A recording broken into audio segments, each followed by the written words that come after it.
Have you read David Copperfield? This is a question which would have been heard in the Victorian era. The speciality of this question is that this would have been asked by Queen Victoria to her ladies in waiting. And this very same question would have been asked by a governess to her child. This would have been asked in the marketplaces and in houses, poor and rich alike. That was the speciality of the Victorian era. That is the era from 1830 to the 1900s when education became widespread. So, after the Augustines and the Romantics, in those periods, education was more for the elite. But in the Victorian period, we see a lot of technology and there was a lot of noise as well as novelty. Schools opened, more churches were built, reform happened, the industrial revolution happened. All in all, it was a period that was so bustling with so many new innovations. So, five poets of the Victorian era definitely would be Lord Alfred Tennyson. Tennyson, I think, would represent the conventionality of that period. With his Ulysses, he showed all his poems show us a seeking of knowledge as well as a faith, a firm faith too.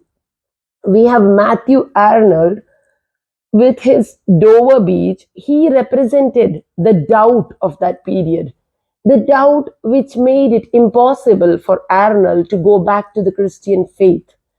Because this was a period we have to remember that Darwin came up with his Origin of Species, and the foundation of Christianity was being shaken. Then we have Emily Bronte. Bronte's works all were about the moorland. So we should say a fierce isolation was what Bronte brought forth. And more than faith, it was spirituality that we see in Bronte's works. Bronte showed the immorality of art. With her works, she showed that good and evil are there alike in this world and both have to be represented equally in art. The fourth important poet we could say would be Gerald Manley Hopkins.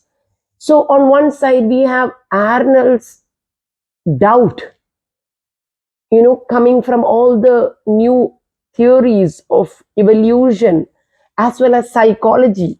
Human psychology was also coming to the forefront. And we have Hopkins staying firm in his faith. So, these are I would say that the Victorian era is a period of duality. We have the doubt from Arnold, Matthew Arnold, and on the other side, we have faith from Hopkins, Gerald Manley Hopkins.